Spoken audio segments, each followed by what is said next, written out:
Hello बच्चों, नमस्कार। कैसे हैं आप सब लोग? उम्मीद करता हूं कि आप सब लोग अच्छे होंगे, बेहतरीन होंगे, लाजवाब होंगे, एकदम बिंदास होंगे और साथ ही बहुत अच्छे से आप लोग अपनी पढ़ाई को कर रहे होंगे। तो एक बार सभी प्यारे दोस्त बताएंगे कैसे हैं आप सब लोग, कैसी चल रही है भाई आप लोगों की पढ़ाई।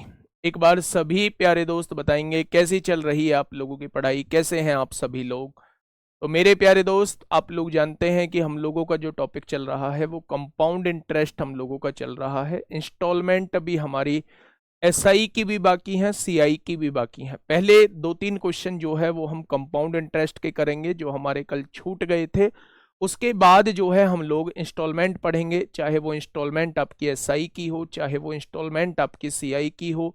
एक बेहतरीन एनालिसिस करने के बाद मैं लिमिटेड क्वेश्चंस आपके सामने लेके आया हूं इंस्टॉलमेंट के, और उनसे बाहर शायद आपको क्वेश्चन देखने को मेरे प्यारे दोस्त नहीं मिलेगा। ठीक है मेरे भाई, तो शुरुआत करते हैं भाई। गुड आफ्टरनून, गुड आफ्टरनून सभी को, मेरा प्यार भरा नमस्कार, सभी को राधे राधे, सभी को दोस्त जय हिंद।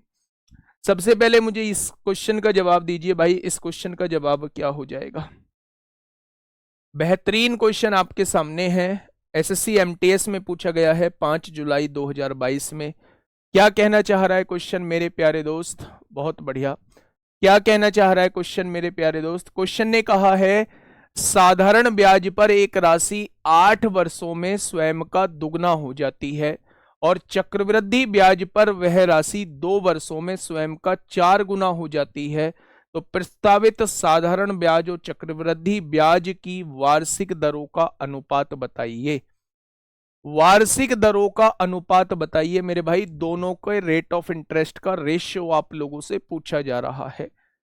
मेरे प्यारे दोस्त, अगर मैं कहूं कि 100 रुपए की कोई राशि थी, साधारण ब्याज पर कितनी हो जाती है? स्वयं का दुगना हो जाती है, यानी 200 बन गई होगी। कितने वर्षों में? 8 साल में। मेरे भाई ब्याज कितना लगा? 100 रुपए ही ब्याज लगा होगा, हाँ या ना? अगर मैं आप लोगों से यहां कहूं कि भाई साहब रेट ऑफ इंटरेस्ट निकालिए, तो ब्याज कितना है? 100 रुपए है। प्रिंसिपल कितना है? 100 रुपए है। रेट ऑफ इंटरेस्ट कितना है? निकालना है। टाइम कितना है? 8 साल है। और बटे में कितना है? 100। क्या यहां से कह सकते हैं 100/8 का मतलब 12.5% होता है? यानी कि जब पैसा साधारण ब्याज पर दिया होगा तो रेट ऑफ इंटरेस्ट जो है वो 12.5% रहा होगा। ठीक है। उसने कहा है अगर यही पैसा चक्रवृद्धि ब्याज पर लगाया जाए तो 2 वर्षों में स्वयं का 4 गुना हो जाता है। एक से राशि कितनी बन जाती है? 4। कितने वर्षों में? तो आप कहेंगे 2 वर्षों में। तो क्या यहां से आप रेट ऑफ इंटरेस्ट निकाल पाएंगे? अगर क्वेश्चन 2 साल का है तो वर्गमूल कर दीजिए मेरे प्यारे भाई। 1 का वर्गमूल 1 होता है और 4 का वर्गमूल 2 होता है। यानी 1 साल में राशि 1 से 2 हुई होगी तो ब्याज कितना लगा? 1 किस पर? 1 पर, तो 100 पर कितना हो जाएगा? क्या रेट ऑफ इंटरेस्ट जो है वो 100% रहा होगा? क्या रेट ऑफ इंटरेस्ट जो है वो मेरे प्यारे दोस्त 100% रहा होगा? तो आप कहेंगे बिल्कुल। उसने दोनों का रेशियो आप लोगों से पूछा है। पहले का साधारण ब्याज का रेट ऑफ इंटरेस्ट 12.5 है, चक्रवृद्धि ब्याज का रेट ऑफ इंटरेस्ट 100 है। तो मेरे प्यारे दोस्त, अगर आप यहां से चीजों को देखेंगे तो 1:8 इस क्वेश्चन का जवाब आ जाएगा। क्या आएगा? 1:8। यानी रेट ऑफ इंटरेस्ट क्या रहने वाला है? 1/8 इस क्वेश्चन का साथी बिल्कुल सही जवाब हो जाएगा। कितना हो जाएगा? 1/8 इस क्वेश्चन का साथी बिल्कुल सही जवाब हो जाएगा, है ना भाई? ये भी मैंने बता रखा है कि सिंपल इंटरेस्ट में जब 3 गुना 4 गुना होती है तो रेट ऑफ इंटरेस्ट कैसे निकालते हैं, और सीआई के अंदर आप रेट ऑफ इंटरेस्ट कैसे निकालते हैं। दोनों का रेट ऑफ इंटरेस्ट अगर हमारे पास आ चुका है तो दोनों के रेट ऑफ इंटरेस्ट का रेशियो वो आपसे पूछना चाहता है मेरे प्यारे भाई। बताइए। नेक्स्ट क्वेश्चन आप लोगों के सामने, क्वेश्चन नंबर 92। 84 कहां से आया? कौन सा 84 भाई मेरे? 84 कहाँ है? ये 84 84 नहीं है, ये 8 ईयर है मेरे भाई। ये 8 ईयर है ना? बताइए। इस क्वेश्चन का मुझे जवाब दीजिए, क्या होगा इस क्वेश्चन का साथी बिल्कुल सही जवाब? फटाफट बताएंगे क्या होगा इस क्वेश्चन का बिल्कुल सही जवाब। क्वेश्चन ने कहा है एक धनराशि पर जब 2 वर्ष के लिए निवेश किया जाता है तो चक्रवृद्धि ब्याज और साधारण ब्याज क्रमशः 300 250 होते हैं। चक्रवृद्धि ब्याज जो है वो 2 साल का 300 है और साधारण ब्याज जो है वो 2 साल का 250 है क्या? अगर 2 साल का साधारण ब्याज 250 है तो क्या 1 साल का साधारण ब्याज 125 होगा और अगले साल का भी साधारण ब्याज 125 रुपए रहा होगा? क्या ये 2 साल का साधारण ब्याज आपके सामने लिखा जा चुका है? अब क्वेश्चन ने कहा है कि 2 साल का चक्रवृद्धि ब्याज 300 है तो चक्रवृद्धि ब्याज में क्या होगा, इस ब्याज पर भी ब्याज लगेगा। अगर मैं कहूं इन दोनों को जोड़ के 250 हो चुका है तो 50 रुपए यहां लगा होगा, तभी तो तीनों को जोड़ के 300 आएगा। आएगा क्या? तो आप कहेंगे जी बिल्कुल आएगा। यानी यहां से रेट ऑफ इंटरेस्ट निकाल सकते हो। 50 रुपए ब्याज लगता है किस पर? आप कहेंगे 125 पर, तो 100 पर कितना हो जाएगा? तो आप कहने वाले हैं 25 चौका 100, 25 पंजे 125, 5 ढाई 50, यानी कि 40% का रेट ऑफ इंटरेस्ट रहने वाला है। 40% रेट ऑफ इंटरेस्ट आप लोगों का रहने वाला है। अब क्वेश्चन कहना क्या चाह रहा है, साधारण और चक्रवृद्धि ब्याज दोनों के लिए प्रतिवर्ष ब्याज की दर समान है और चक्रवृद्धि ब्याज के लिए ब्याज वार्षिक रूप से संयोजित होता है, तो उसने आपसे वार्षिक ब्याज की दर पूछी है, यानी रेट ऑफ इंटरेस्ट पूछा है। तो ऐसे क्वेश्चन मैं आप लोगों को करा चुका हूं मेरे प्यारे भाई। 40% इस क्वेश्चन का साथी बिल्कुल सही जवाब हो जाएगा। नेक्स्ट क्वेश्चन, ये भी क्वेश्चन मैं करा चुका हूं, बस नाम अलग अलग है। नाम अलग अलग है मेरे भाई, ये भी क्वेश्चन करा चुका हूं। अगला चैप्टर होगा टाइम एंड वर्क। अगला चैप्टर होगा टाइम एंड वर्क, जो कि हम लोग मंडे से स्टार्ट कर रहे होंगे। टाइम एंड वर्क हम लोग मंडे से स्टार्ट कर रहे होंगे।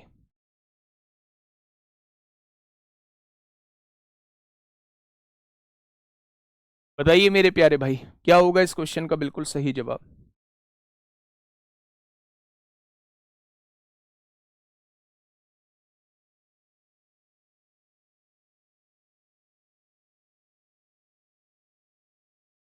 देखिए,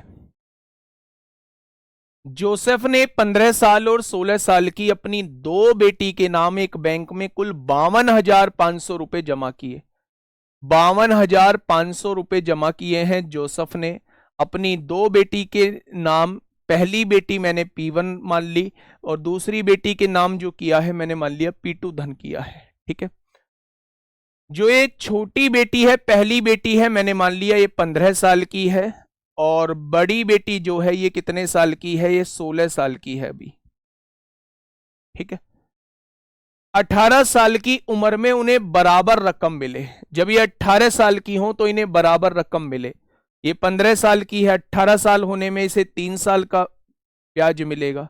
ये 16 साल की, 18 साल होने में इसे 2 साल का समय लगेगा।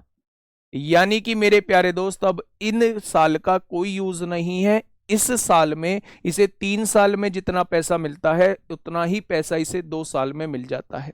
ठीक है, यदि बैंक सालाना 10% चक्रवृद्धि ब्याज देता है, 10% का मतलब क्या होता है मैंने बताया है, 1/10 होता है। तो जोसेफ ने अपनी छोटी बेटी के नाम पर कितनी राशि जमा की? आप मुझे दोनों का रेशो बता सकते हैं क्या? दोनों की राशि का रेशो बता सकते हैं? P1/P2 बता सकते हैं? मैंने कहा था जिसकी आयु ज्यादा, जिसका समय कम, उसकी रकम ज्यादा। जिसका समय कम, तो P2 की समय कम, P2 का समय कम है तो P2 की रकम ज्यादा होगी, यानी नीचे वाली वैल्यू ज्यादा होगी। तो यहां अगर ऊपर वाले को 10 मिलते हैं तो नीचे वाले को 1 ज्यादा, क्या 11 हो जाएंगे? दोनों के टाइम का डिफरेंस कितना है? 1, तो पावर 1 हो जाएगी। यानी दोनों में जो पैसा बटेगा वो 10-11 के अनुपात में बटेगा। अगर मैं कहूं कि दोनों में बटने वाला पैसा 21 होगा और उसने कितना दिया है? 52,500 दिया है, तो एक पार्ट की वैल्यू 21 दूनी 42, 21 पंजे 105, एक पार्ट की वैल्यू 2500 आएगी। ठीक है, तो उसने कहा छोटी बेटी के नाम पर कितनी राशि जमा की। छोटी बेटी थी 15 साल वाली, यानी वो P1 की वैल्यू आपसे पूछना चाह रहा है। अगर 1 बराबर 2500 तो P1 मतलब 10 बराबर कितना हो जाएगा। तो आप कहेंगे भाई साहब छोटी बेटी के हिस्से में 25,000 की रकम आ जाएगी। छोटी बेटी के हिस्से में कितनी रकम आ जाएगी, तो आप कहेंगे 25,000 रुपए की रकम आ जाएगी। क्या ये बात क्लियर हुई? बहुत बढ़िया। ऐसे क्वेश्चन मैं आपको बहुत करा चुका हूं, ऐसे क्वेश्चन मैं आपको बहुत करा चुका हूं मेरे प्यारे भाई। Question number 94। उलझने का मतलब नहीं होता, ना कुछ क्वेश्चन बनने का कोई मतलब होता है, क्योंकि ऐसे क्वेश्चंस की प्रैक्टिस मैं पहले ही करा चुका हूं आप लोगों को। क्या कहा है मेरे भाई क्वेश्चन ने? बहुत बढ़िया, thank you Nazir, thank you मेरे भाई, थैंक यू। ऐसे भी लोग हैं। मुझे बिल्कुल भी मैथ नहीं आता था, अब मैं 70 to 80% मैथ कर लेता हूँ। बहुत बढ़िया, आगे बढ़ो मेरे भाई। मैं तो ये कहूँगा कि आप 100% वाली कैटेगरी में आ जाओ, बहुत जल्दी 100% वाली कैटेगरी में आ जाओगे अगर मेहनत कंटिन्यू रखी, चीज़ों को कंटिन्यू रखा तो। ठीक है, देखिए कृष्ण ने 25,000 की राशि को 2 भागों में निवेशित किया। 25,000 रुपए की राशि है, 2 भाग में निवेशित करता है कृष्ण। पहला भाग P1 मान लिया और दूसरा भाग मैंने P2 मान लिया। इन 2 भागों में उसने पैसा निवेश कर दिया है। ठीक है, पहले भाग पर वर्ग इसलिए नहीं किया गया क्योंकि टाइम में डिफरेंस जो है वो 1 साल का है, 1 साल का है। मैंने कहा था हमेशा यहां पावर जो लिखी जाएगी वो टाइम के डिफरेंस का लिखी जाएगी। मैं कह रहा हूं कि आप पहले पढ़ के आया करो, पढ़ के आओगे तो सारी चीजें बेहतरीन तरीके से समझ में आएंगी। रोज रोज एक ही चीज पर, रोज रोज एक ही चीज पर मैं आपको जवाब दूं, आप मुझसे पूछें, वो सही नहीं है ना। सर प्रोबेबिलिटी के क्वेश्चन नहीं हो रहे हैं, नहीं हो रहे हैं तो हो जाएंगे जब पढ़ा दूंगा।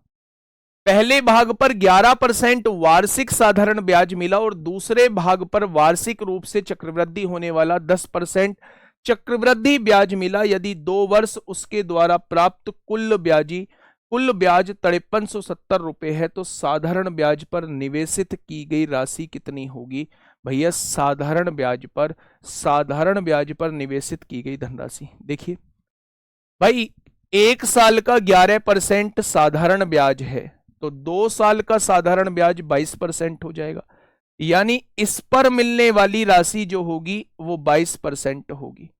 इस पर मिलने वाली जो राशि होगी वो 22% होगी। आप इसे एलिगेशन से भी कर सकते हैं, आप इसे एलिगेशन से भी कर सकते हैं। बस ये मान के चलिए कि इस वाले व्यक्ति को अगर 11% साधारण ब्याज पर पैसा दिया गया है तो 2 साल में इसे जो पैसा मिलेगा वो 22% ब्याज के रूप में मिलेगा।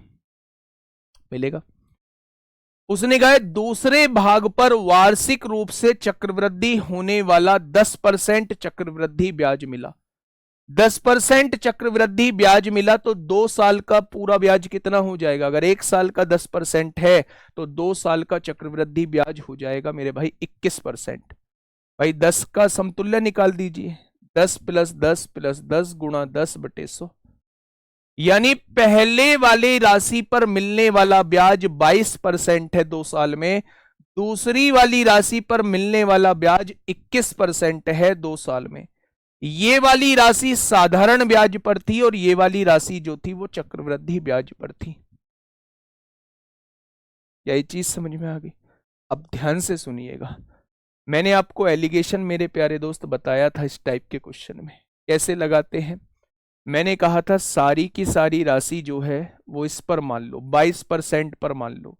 अगर मैं इसका 22% निकालता हूं तो परसेंट से 2 जीरो कट जाएंगी, 22 0 0, 22 पंजे 110 को जीरो हासिल 11, 22 दूनी 44 और 11 55। अगर सारी की सारी राशि साधारण ब्याज पर दी होती तो क्या मुझे 22% ब्याज यानी 5500 रुपए ब्याज मिल रहा होता? अगर सारी की सारी राशि चक्रवृद्धि ब्याज पर दी होती तो क्या 2 साल में 21% ब्याज मिल रहा होता? 21 0 0, 21 पंजे 105 को 5 हासिल 10, 21 दूनी 42 और 10 52 हो जाएगा। यानी कि सारी राशि अगर साधारण ब्याज पर दी होती तो मुझे साधारण ब्याज 5500 रुपए मिल रहा होता। अगर सारी की सारी राशि चक्रवृद्धि ब्याज पर दी होती तो मुझे 5250 रुपए मिल रहे होते। लेकिन दोनों को मिला के मुझे राशि मिली कितनी है? 5370। दोनों को मिला के मुझे राशि मिली कितनी है? तो आप कहेंगे 5370। ये राशि का अनुपात आपके सामने आ जाएगा। 0 में से 0 गए 0, 10 में से 7 गया 3 बचेगा, 4 में से 3 गया 1 बचेगा, 130 आ गया। यहां से देखेंगे 70 में से 50 गए 20 बचेगा, 53 में से 52 गया। यानी राशि जो बांटी गई है वो 12-13 के अनुपात में बांटी है। 12 और 13 को टोटल मिला के 25 रुपए राशि बटी है और उसने कहा है टोटल राशि 25,000 बांटी है। तो एक पार्ट की वैल्यू कितनी हो जाएगी? एक पार्ट की वैल्यू 1000 हो जाएगी। अगर एक पार्ट की वैल्यू 1000 है तो 12 पार्ट की वैल्यू कितनी हो जाएगी? 12,000। और एक बराबर 1000 है तो 13 पार्ट की वैल्यू कितनी हो जाएगी? 13,000। मैंने आप लोगों को ऐसा क्वेश्चन पहले भी कराया है और मैंने आपको बताया होगा कि जब भी कोई राशि जो है दो अलग अलग पार्ट में बांटी गई हो और उन दोनों को मिला के कुल ब्याज आप लोगों को दिया हो तो वहां एलिगेशन आप लोग लगा देना। मेरे प्यारे दोस्त, कुछ बच्चों ने यहां रेट पर भी एलिगेशन लगाया होगा, रेट पर भी एलिगेशन लगाया होगा, लेकिन रेट पर एलिगेशन लगाना थोड़ा सा मुश्किल भरा रहा होगा। टोटल ब्याज 5370 मिला, कितने पर? 25,000 पर। तो 100 पर कितना? यहां से ओवरऑल रेट ऑफ इंटरेस्ट आ जाएगा और वो आप इनके बीच में भी रख सकते हैं, लेकिन वहां से कैलकुलेशन थोड़ा सा मेरे भाई गड़बड़ा जाएगा। इसलिए मेरे प्यारे दोस्त मैंने अमाउंट पे एलिगेशन लगाया है। सारा का सारा पहले मैंने साधारण ब्याज पे मान ली राशि तो इतना ब्याज मिला, सारी की सारी राशि चक्रवृद्धि ब्याज पे मान ली तो इतना पैसा मिला। दोनों को मिला के मेरे भाई ब्याज कितना मिला है? 5370। यहां जो रेशियो आएगा वो राशि का रेशियो आएगा। दोनों राशि को जोड़े तो मेरे पास टोटल 25 रुपए राशि थी और उसने कहा है टोटल राशि 25,000 है तो एक पार्ट की वैल्यू 1000, तो 12 पार्ट की वैल्यू 12,000 और 13 पार्ट की वैल्यू 13,000 हो जाएगी। मेथड ही तो है।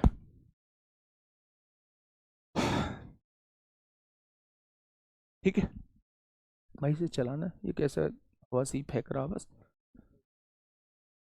ठीक है भाई, चलिए नेक्स्ट क्वेश्चन बताइए। क्वेश्चन नंबर 95 है। 95, 96, 97 तीन क्वेश्चन है, उसके बाद इंस्टॉलमेंट चालू करते हैं। इंस्टॉलमेंट कोई बहुत मुश्किल नहीं है, इंस्टॉलमेंट बहुत मुश्किल नहीं है। इंस्टॉलमेंट के लगभग लगभग 15 क्वेश्चन आप लोगों को कराऊंगा और इंस्टॉलमेंट पूरी तरीके से आप लोगों की क्लियर हो जाएगी। बताइए, फटाफट बताइए।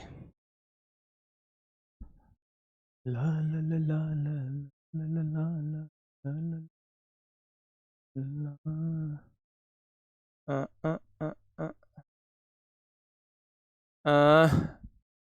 सर 93 क्वेश्चन में एलिगेशन नहीं लगा सकते क्या सर? 93 क्वेश्चन में जमा नहीं बेटा, एलिगेशन कैसे ही लगा देंगे?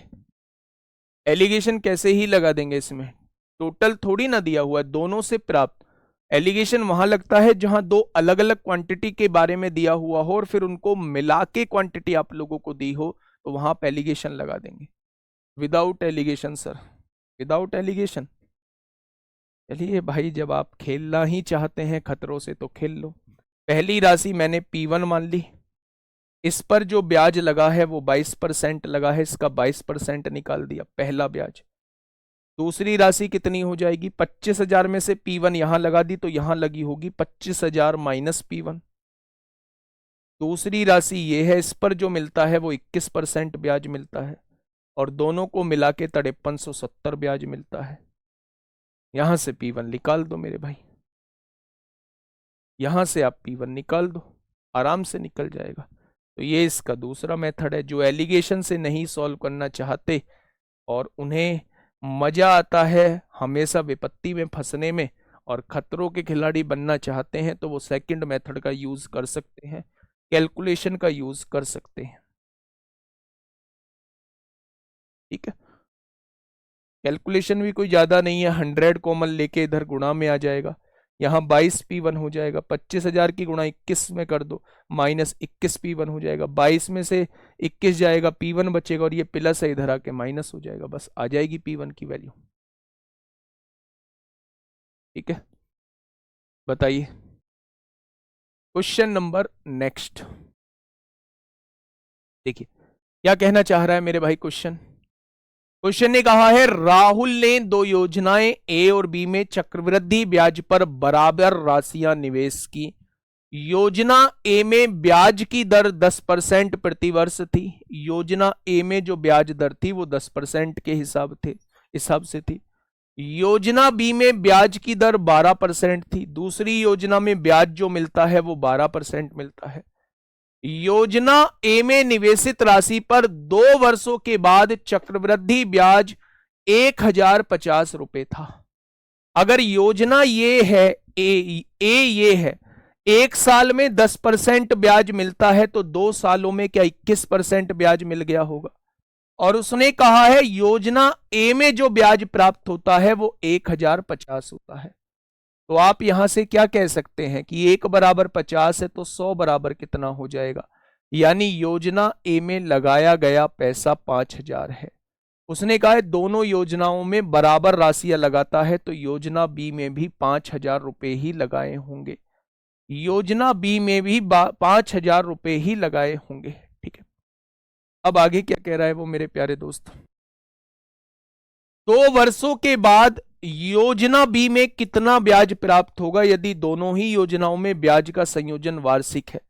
तो दूसरी योजना में 12% के हिसाब से 2 साल का ब्याज कितना हो जाएगा, तो आप कहेंगे 12% के हिसाब से 2 साल का ब्याज 25.44 हो जाएगा।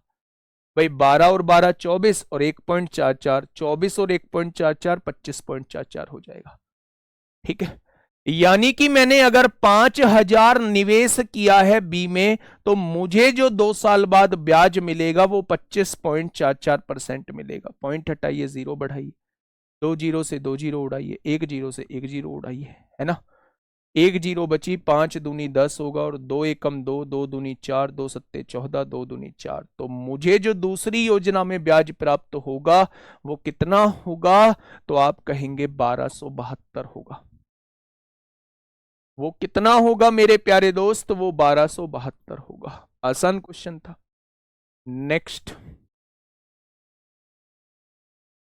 नेक्स्ट क्वेश्चन आप लोगों के सामने है।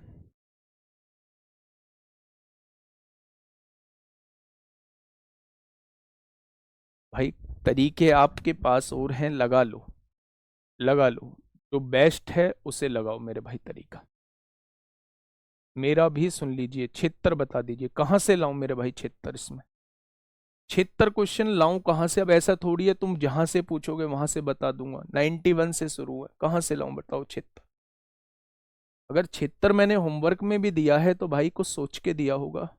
कोशिश करो, नहीं होता है तो देखेंगे उसे भी बाद में। ठीक है, देखिए कोई राशि एक निश्चित ब्याज दर पर 3 वर्षों में 8000 हो जाती है। 3 वर्षों में 8000 हो जाती है। 3 वर्ष में कितनी हो जाती है, 8028 हो जाती है। हो गई क्या। 6 वर्षों में 12042, तो 3 वर्ष हो चुके हैं, आगे 3 वर्ष और बचे होंगे। 3 वर्ष में आगे कितने हो जाती है, 12042 हो जाती है। यहां वो राशि मैंने पी मान ली। तो उसने कहा है राशि क्या है। अच्छा, ये चीज मैंने शुरुआत में आप लोगों को बताई होगी कि अगर जितने गुना इन 3 वर्षों में यहां हुई है राशि, उतने ही गुना जो है वहां यहां हुई होगी इन 3 वर्षों में। यानी अगर समय समान है तो मेरे भाई अगर मेरे राशि जो है वो 7 साल में 3 गुना हो रही है तो अगले 7 साल में फिर से 3 गुना होगी, अगले 7 साल में फिर से 3 गुना होगी। यानी मुझे यहां से ये पता चल चुका है चक्रवृद्धि ब्याज के अंदर कुछ ऐसा होता है कि एक टाइम ड्यूरेशन के अंदर जितने गुना हो रही होगी राशि, हर बार उतने टाइम ड्यूरेशन के अंदर उतने ही गुना होगी। मान लो मेरे प्यारे दोस्त, अगर कोई राशि 5 साल में 27 गुना हो रही है तो अगले 5 साल में भी 27 गुना ही होगी। सर इस क्वेश्चन में तो बोला ही नहीं है, SI या CI निकालना है। कौन से क्वेश्चन में? ब्याज का संयोजन वार्षिक है, ये CI की लैंग्वेज है। ब्याज का संयोजन वार्षिक है, ये CI की लैंग्वेज है मेरे प्यारे दोस्त।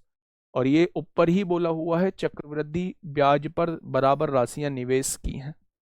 ठीक है, आइए अब मेरे प्यारे दोस्त, और इसमें भी दिया हुआ है वार्षिक संयोजित है, ये CI की लैंग्वेज है मेरे भाई। ठीक है, तो मैं ये देख लूं 3 साल में कितने गुना हो रही है, तो दोनों का रेशो निकाल लो।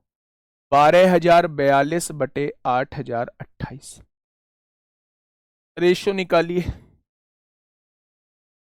9 एकम 9, 3 बचेंगे, 9 तिया 27, 3 बचेंगे, 9 तिया 27 होंगे, 9 अट्ठे 72, 9 अट्ठे 72 होंगे, 9 नाम 81, 9 दूनी 18 होंगे। ठीक है, 2 छिक्का 12 होंगे, 1 बचेगा, 2 छिक्का 12 होंगे, 2 नाम 18, 2 चौक 8 होंगे, 2 चौक 8, 2 छिक्का 12, 223 तिया 3 669, 223 दूनी 440। यानी यहां जो राशि हो रही है वो 3/2 गुना हो रही है, 1.5 गुना हो रही है, तो यहां भी राशि 1.5 गुना ही हुई होगी। अगर मूलधन का 1.5 गुना कर दूं तो यहां वाली राशि आ जाएगी, यानी 8,028 आ जाएगी। तो मेरे प्यारे दोस्त 3 एकम 3, 3 दूनी 6, 2 बचेंगे, 3 छिंग 18, 2 बचेंगे, 3 सत्ते 21, 3 छिंग 18। तो पी कितना हो जाएगा? 6 दूनी 12 को 2 हासिल 1, 7 दूनी 14, 15 को 5 हासिल 1, 6 दूनी 12, 13 को 3 हासिल 1, 5352 रुपए इस क्वेश्चन का जवाब आ जाएगा। 5352 रुपए इस क्वेश्चन का जवाब हो जाएगा। Option number A is the correct answer. ठीक है, तो एक टाइम पीरियड के अंदर जितने गुना यहां राशि हुई है उतने ही गुना यहां राशि हुई होगी। 3/2 कहां से आया? इसका और इसका रेशियो निकाल लिया, यहां से हमें पता चल गया कि राशि 1.5 गुना हो रही है, 3/2 गुना हो रही है। तो यहां भी राशि P का 3/2 गुना हो जाएगी, ये वाली राशि तब आएगी। तो यहां से P आप लोग आसानी से निकाल देंगे। ठीक है, 97 क्वेश्चन और लास्ट क्वेश्चन आपके सामने है। 2020 प्री में आप लोगों से पूछा गया है, MTS 2020 प्री। फटाफट बताइए क्या होगा इस क्वेश्चन का साथी? बिल्कुल सही जवाब।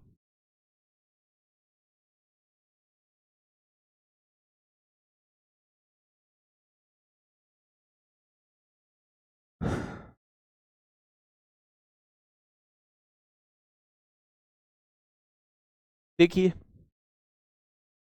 किसी निश्चित वार्षिक ब्याज की दर पर 5760 रुपए की राशि 4 वर्ष में बढ़कर 7200 हो जाती है।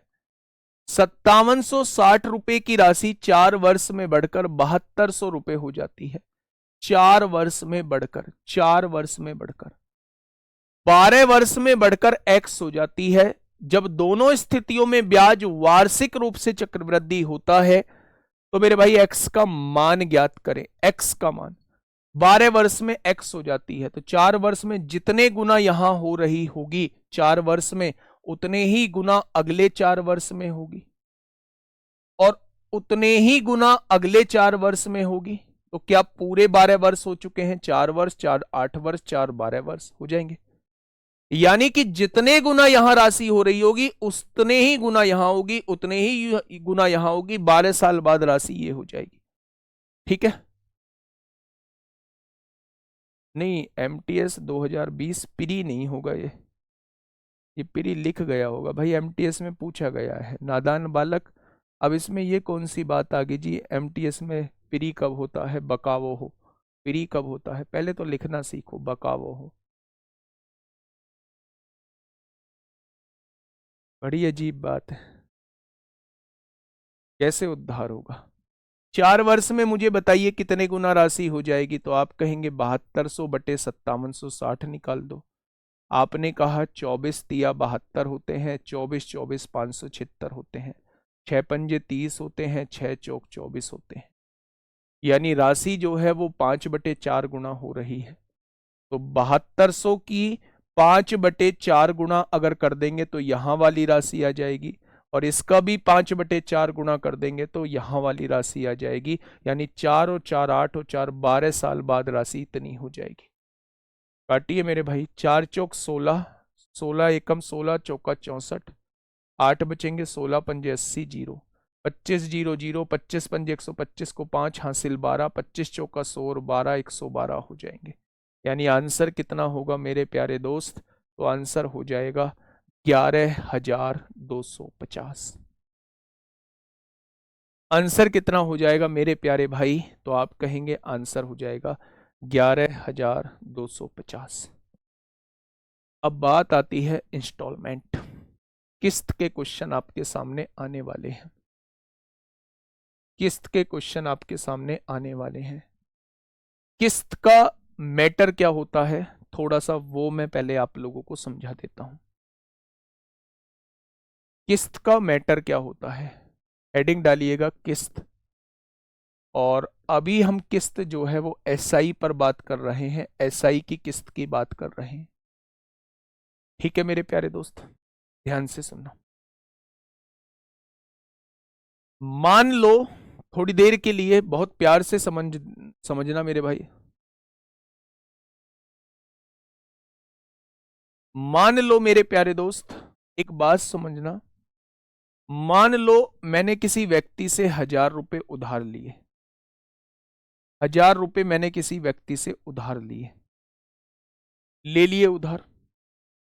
अगर मैं इस व्यक्ति को पैसा 4 साल बाद लौटाना चाहता हूं, रेट ऑफ इंटरेस्ट 10% है, 4 साल बाद पैसा लौटाना चाहता हूं, तो इस व्यक्ति को कितना पैसा लौटाऊंगा?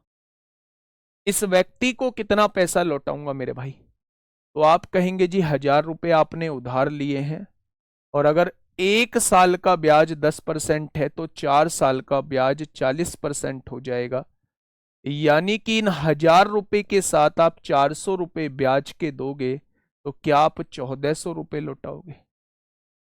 इन 1,000 रुपए के साथ, इन 1,000 रुपए के साथ जो है आप 400 रुपए ब्याज के दोगे, तो क्या 1,400 रुपए लौटाओगे 4 साल बाद? ठीक है। मैंने क्या किया, मैंने आपसे 1,000 रुपए उधार लिए और मैंने आपसे ये कहा कि भाई साहब मैं इसे 4 साल बाद लौटाऊंगा, तो कितना रुपए मुझे देना होगा? तो आप कहेंगे जी 1,400 रुपए आपको देना होगा। मैंने आपसे कहा कि अगर मैं हर साल एक किस्त दूं और 4 साल में अपना पूरा पैसा चुका दूं, तो क्या मैं पैसा 1,400 से ज्यादा दूंगा या 1,400 से कम दूंगा? फटाफट बताइए।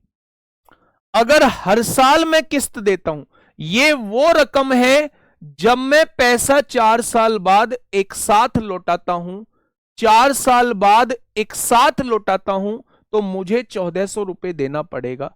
लेकिन अगर मैं आप लोगों से यह पूछूं कि भाई साहब मैं जो है वो हर साल एक किस्त आप लोगों को देना चाहता हूं, तो क्या मैं वो 1,400 से फालतू दूंगा या 1,400 से कम दूंगा? सोच के बताना। ज्यादा वालों, मतलब आप सोचने की सहन शक्ति मतलब खत्म ही कर चुके हैं। कैसे ज्यादा दोगे? कैसे ज्यादा दोगे? उधार लिए थे आपने 1,000 रुपए से जरूर ज्यादा आप लोग रकम दोगे जब आप किस्तों में पैसा लौटाओगे। लेकिन अगर एक साथ पैसा यहां दे रहे हो 4 साल बाद, 4 साल में आपने बीच में कोई भी रकम नहीं दी, तब आपको 1,400 रुपए देना है। और अगर आप बीच बीच में रकम दे देते हो तो उस पर लगने वाला ब्याज कम हो जाएगा। क्या इस पैसे से कम ही पैसा दोगे? मैंने मान लिया उस केस में आप 1,250 रुपए लौटाओगे, उस केस में 1,250 रुपए लौटाओगे, यानी 1,000 से तो ज्यादा ही लौटाओगे। लेकिन जो पैसा आप लोगों को 4 साल बाद एक साथ देना था, अगर आप बीच बीच में पैसा दे रहे हो, तो क्या उससे कम ही लौटाओगे या नहीं? तो आप कहेंगे जी बिल्कुल कम लौटाएंगे। पहला पॉइंट आपका क्लियर हो चुका है। अच्छा एक बात बताइए, एक बात छोटी सी सुनिएगा, बहुत प्यार से मैं आपको समझा के चल रहा हूं। मैंने मान लिया कि मेरी 100 रुपए सालाना किस्त है, 100 रुपए सालाना किस्त है, एक साल में 100 रुपए की किस्त मेरी जाती है, सालाना किस्त है। अभी हम लोग साधारण ब्याज वाली किस्त की बात कर रहे हैं।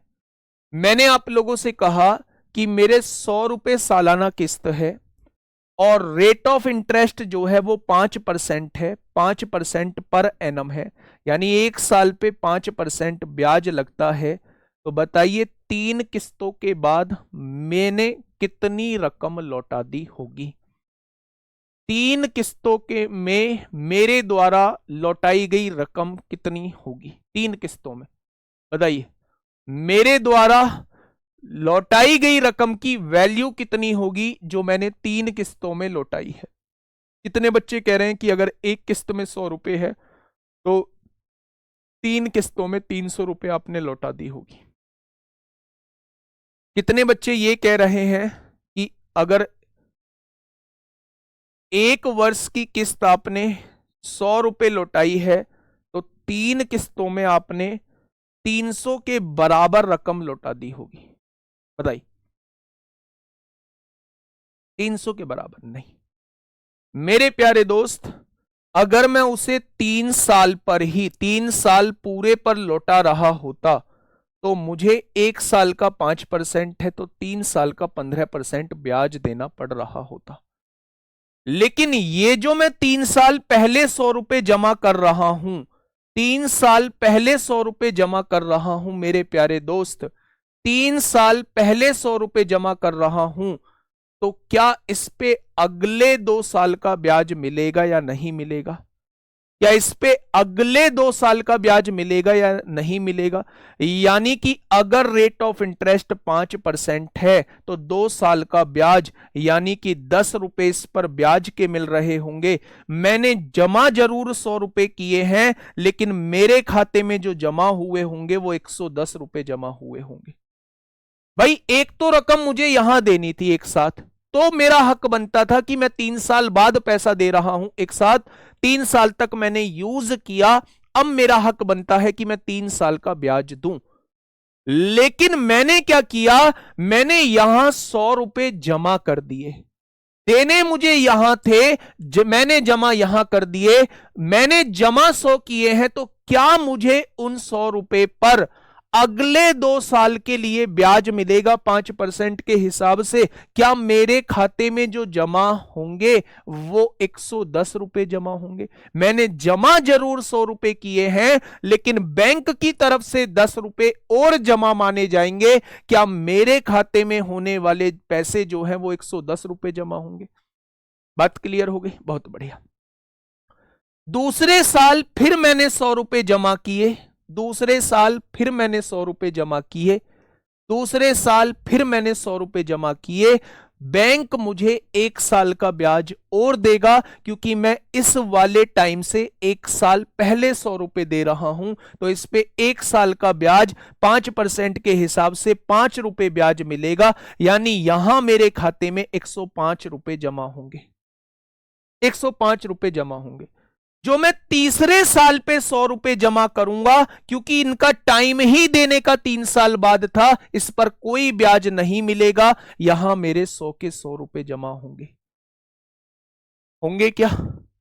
अगर मैं आपसे कहूं मैंने बैंक में कितना रुपया जमा किया तो आप कहेंगे 100 और 100 200 और 100 300 रुपए आपने बैंक में जमा किया, लेकिन मेरे खाते में वास्तव में जमा कितना रुपया हुआ? 110 और 105 215 और 100 315 रुपए मेरे बैंक में खाते में जमा हुआ। यानी मैंने जो ऋण चुकाया वो 315 रुपए का ऋण चुकाया, लेकिन वास्तव में मेरे पास से गया कितना? 300 रुपए गया। कुछ यूं समझिए कि भाई साहब अगर मैं एक साथ देता तो रकम 315 मुझे देनी होती, लेकिन अगर मैं किस्तों के रूप में लौटा रहा हूं तो मुझे रकम जो है वो 300 रुपए देनी होगी, इससे कम देनी होगी। जो रकम मुझे एक साथ देने से बैठ रही है किस्तों के रूप में मुझे उससे कम देनी होगी। और मेरे भाई जितनी रकम मैंने उधार ली है उससे ज्यादा रकम मेरी देनी होगी।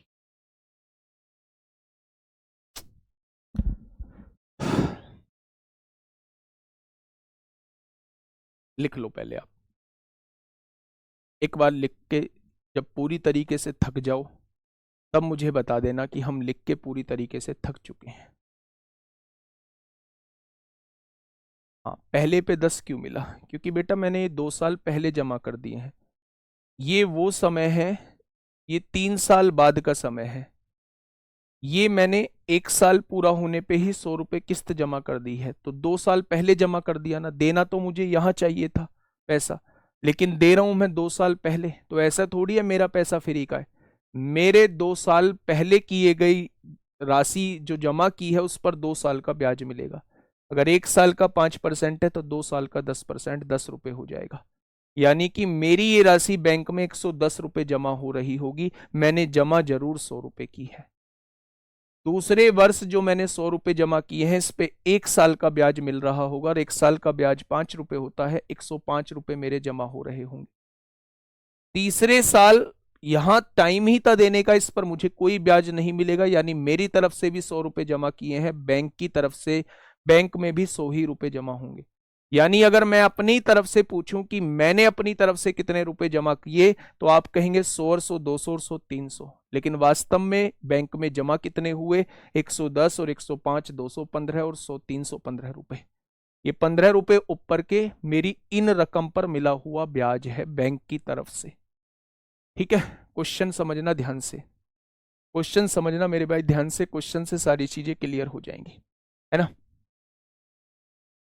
नहीं, समझने वाली बात नहीं। विपिन कुमार आप गलत ले गए। मैं कह रहा था आप पहले लिख लो आराम से। कुछ बच्चे लिख रहे थे सर ये हमारे समझ नहीं आया, ये हमारे समझ नहीं आया, मैं उनके लिए बोल रहा था।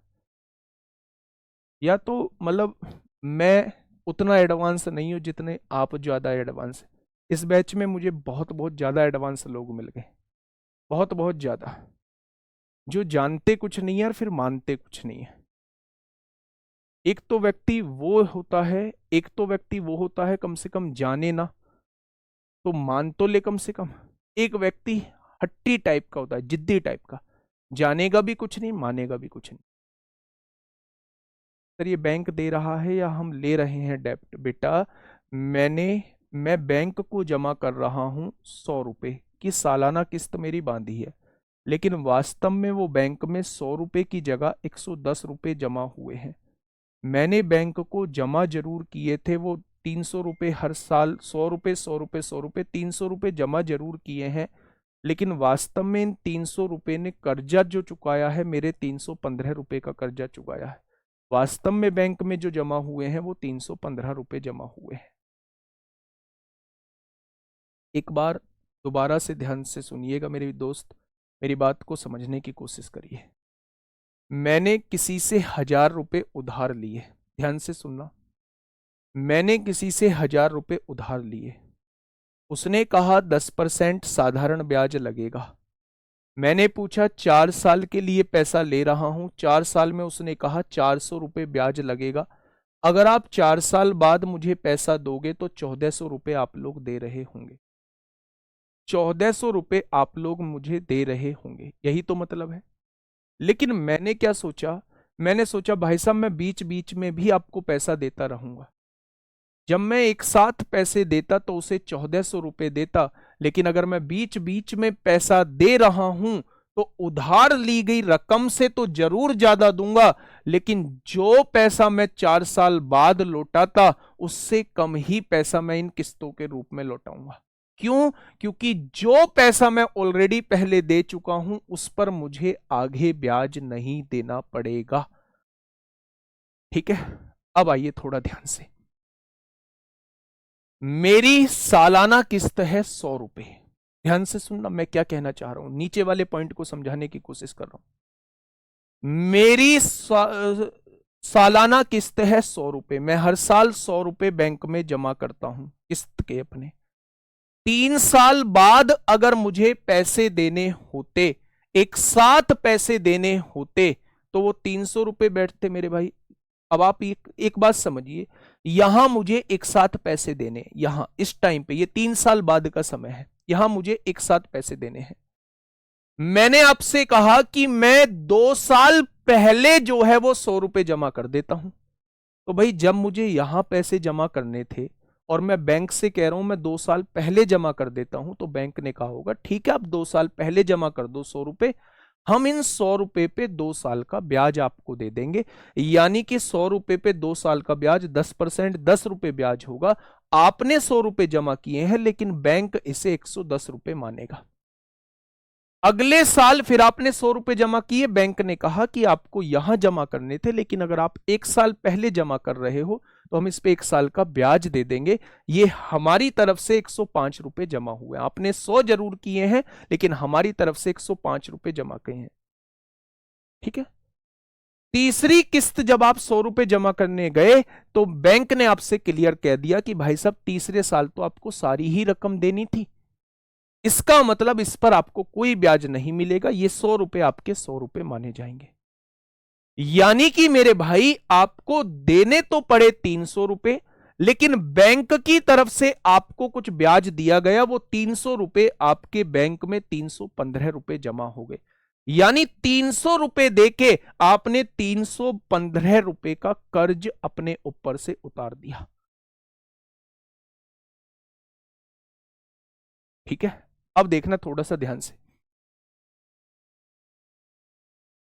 सर जब किसी लोन अमाउंट को फाइनल किया जाता है किस्तों में, तो किस्तों की राशि बराबर दी जाती है, क्यों सर? बेटा किस्तों की राशि तो आप हर साल यहां भी बराबर दे रहे हैं। 100 रुपए यहां जमा किए थे आपने बैंक में, 100 रुपए यहां, 100 रुपए यहां, लेकिन बैंक में वो यहां 110 जमा हुए, यहां 105 जमा हुए, यहां 100 रुपए जमा हुए।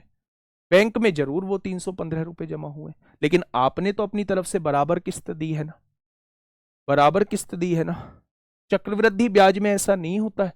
चक्रवृद्धि ब्याज में तो जैसे जैसे आपका ब्याज घटता रहेगा, मूल रकम घटती रहेगी, वैसे वैसे आगे का ब्याज भी घटता रहेगा। किस्त में डिफरेंस आना स्टार्ट हो जाएगा अगर सीआई पे आपने पैसा लिया हुआ है। फटाफट बताइए क्या होगा इस क्वेश्चन का बिल्कुल सही जवाब।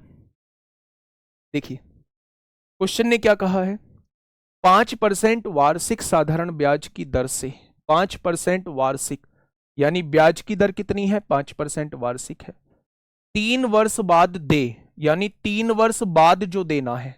अगर आप 3 वर्ष बाद पैसा देंगे, 3 वर्ष बाद पैसा देंगे तो 2583 की राशि बराबर वार्षिक किस्तों में चुकानी है। अगर आप 3 साल बाद पैसा देते हैं तो 2583 रुपए आपको देने होंगे। तो बताइए प्रत्येक किस्त की रकम कितनी होगी, प्रत्येक किस्त की रकम कितनी होगी? 3 साल बाद अगर आपको पैसे देने हैं ना, तो आप 2583 रुपए देंगे। अगर आपने बीच बीच में पैसा जमा कर दिया तो क्या मेरे दोस्त 2583 से कम ही रकम आप लोग बैंक को जमा कर रहे होंगे? तो आप कहेंगे जी बिल्कुल कम ही कर रहे होंगे। ध्यान से सुनना, कितनी किस्त है? 3 किस्त है मेरे भाई। पहली साल मैंने 100 रुपए जमा कर दिए, अगली साल 5% का किस्त है तो अगली साल 105 रुपए मेरी तरफ से बैंक में जमा होंगे, फिर 5 रुपए की ब्याज मिलेगा, अगली साल मुझे 110 रुपए बैंक में जमा होंगे मेरी तरफ से। ध्यान से सुनना, आपने जरूर 100 रुपए जमा किए हैं, मैं इसे थोड़ा सा डिटेल में बता देता हूं, लेकिन ऐसे डिटेल में आपको करना नहीं है बार बार। आपने 3 साल में 100 रुपए जमा किए हैं, बराबर करते हो आप, बराबर मतलब किस्त जो है वो बराबर जमा करते हो। ये 2 साल पहले जमा कर चुके हो, इस पे 2 साल का ब्याज, 1 साल का 5 रुपए है तो 2 साल का 10 रुपए हो जाएगा, यानी आपकी तरफ से बैंक में 110 रुपए पहुंच चुके हैं। ये 1 साल पहले रकम आपने जमा की है, इस पे 5 रुपए ब्याज, यानी आपकी तरफ से 105 रुपए बैंक में जमा हो चुके हैं। ये 3 साल बाद ही दे रहे हो मेरे भाई, इस पर कोई ब्याज नहीं मिलेगा, यानी आपकी तरफ से यहां 100 रुपए जमा हो चुके हैं। आपने जमा जरूर 300 रुपए किए हैं, लेकिन बैंक में वो राशि जो पहुंची है वो 315 रुपए राशि पहुंची है। बैंक में जो राशि पहुंची है वो 315 रुपए राशि पहुंची है, और 3 साल बाद देनी कितनी थी? 2583 हो जाएगी मेरे भाई। यानी एक पार्ट की वैल्यू 2583 बटे 315। तो उसने कहा है प्रत्येक किस्त की वैल्यू क्या होगी, तो प्रत्येक किस्त हमारी तरफ से 100 रुपए जा रही है, तो वो 100 पार्ट की वैल्यू आपसे पूछना चाह रहा है, वो 100 पार्ट की वैल्यू आपसे पूछना चाह रहा है। क्वेश्चन खत्म हो चुका है, इतना भी नहीं करना है, अभी छोटा सा करके बताऊंगा आपको कैसे करना है। आपने क्या कहा मेरे भाई, काटिए, 7 चौक 28, 7 21, 7 छिंग 42, हाँ 7 तिया 21 होगा, 4 बचेंगे, 7 छिंग 42, 7 नाम 63, 7 दूनी 14, 7 चौक 28, 7 पंजे 35 होता है। 9 चौक 36, 9 एकम 9, 9 पंजे 45, 5 दूनी 10, 0 और 41 की गुणा 20 में करी तो 41 दूनी 82। आपको हर साल 820 रुपए की किस्त देनी होगी। आपको हर साल 820 रुपए की किस्त देनी होगी।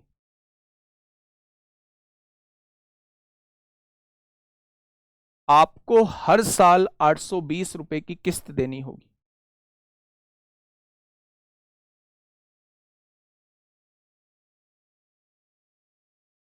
ठीक है, इस क्वेश्चन को करने का तरीका यह होता है मेरे प्यारे दोस्त, आपको यह सोचने की आवश्यकता ही नहीं है। आप मानिए पहली किस्त 100 रुपए है, 5% वार्षिक ब्याज है, दूसरी बार 105 रुपए है और तीसरी बार 5 रुपए लग के 110 रुपए हो जाएगा। 5-5 रुपए लगेगा हर साल। यहां 5 रुपए ब्याज लगा, यहां 5 रुपए ब्याज लगा, यानी टोटल आपने रकम लौटाई 315 रुपए। उसने दी कितनी है? 2583 रुपए। एक पार्ट की वैल्यू कितनी? 2583 बटे 315। तो उसने पूछा है प्रत्येक किस्त की वैल्यू कितनी, तो प्रत्येक किस्त यही 100 रुपए होती है। तो 100 की वैल्यू कितनी हो जाएगी प्यारे दोस्त? ये इस क्वेश्चन का जवाब हो जाए। आसान था, आसान था मेरे भाई। आइए दूसरे क्वेश्चन पे। सीजीएल 7 दिसंबर 2022 में आपसे पूछा गया है। सीजीएल 7 दिसंबर 2022 में मेरे प्यारे दोस्त आप लोगों से पूछा गया है। फटाफट मुझे बताइए, देखिएगा, ध्यान से समझिएगा। 10% के साधारण ब्याज की दर से 5 वर्षों में 9600 के ऋण का भुगतान की जाने वाली वार्षिक किस्त कितनी होगी? अगर आप 5 वर्ष में देते हैं तो आपको 9600 रुपए देने होंगे। वार्षिक किस्त क्या होगी? पहली किस्त 100 रुपए मान ली, 10% ब्याज, दूसरी किस्त 110 होगी। कितनी किस्तें 5 वर्षों में देना है तो 10-10 रुपए बढ़ाते चले जाओ। तीसरी किस्त 120 रुपए होगी, चौथी किस्त 130 रुपए होगी और पांचवी किस्त 140 रुपए होगी। यही तो होगी मेरे भाई। पहली किस्त 100 रुपए, क्योंकि 10-10% जो है वो ब्याज लग रहा है तो 5 वर्षों में 5 किस्त देनी होंगी। 10-10 रुपए बढ़ाते चले जाओ। पहली किस्त 100, दूसरी किस्त 110, तीसरी किस्त 120, चौथी किस्त 130 और पांचवी किस्त 140। क्या पांचों किस्तों में आपने जो रकम लौटाई 510, 530, 560, 600 रुपए रकम लौटा दी? इन पांचों किस्तों में सबको जोड़ा तो उसने कहा है भाई साहब 9600 रकम लौटानी है। तो 2 जीरो से 2 जीरो कट गई, 6 से काटा 16 बार कट गया और 1 बराबर 16 तो 100 बराबर कितना हो जाएगा? तो आप कहेंगे 1600। 1 बराबर 16 तो 100 बराबर कितना हो जाएगा? 1600 रुपए हो जाएगा। हाँ, 100 रुपए मानना जरूरी है क्या बेटा? आसान बन जाता है क्वेश्चन, बस इसलिए हम लोग मानते हैं।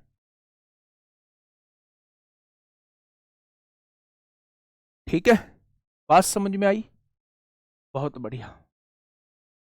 नहीं, 100 मान के मत करो, आप ऐसे मान के कर लो। 10% की फ्रैक्शन 1/10 होती है, यानी कि पहली किस्त आप 10 मान लो, हर साल 1-1 रुपया ब्याज बढ़ता चला जाएगा। दूसरी किस्त 11, तीसरी किस्त 12, चौथी किस्त 13 और पांचवी किस्त 14 आ जाएगी। अब सबको जोड़िए, 10 और 10 20, 30, 40, 50, 50 और 1 51, 51 और 2 53 और 3 56। आपके हिसाब से 60 रुपए लौटाए गए हैं। क्वेश्चन ने कहा है 9600 रुपए लौटाए हैं, तो 1 बराबर कितना होगा? 160 के होगा। तो किस्त कितनी होगी? 10 बराबर, वो आपसे पूछना चाह रहा है। तो आप 100 मत मानो, रेशो से भी क्वेश्चन को सॉल्व कर सकते हैं। 1600 आ जाएगा। Option number C, option number सी।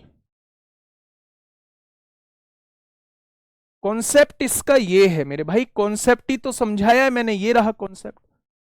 आप हर साल 100 रुपए जमा कर रहे हैं, लेकिन जो रकम आपको 3 साल बाद देनी है, मान लो आपको बैंक को 3 साल बाद पैसा देना है, तो 3 साल बाद आप 2583 रुपए जमा करोगे।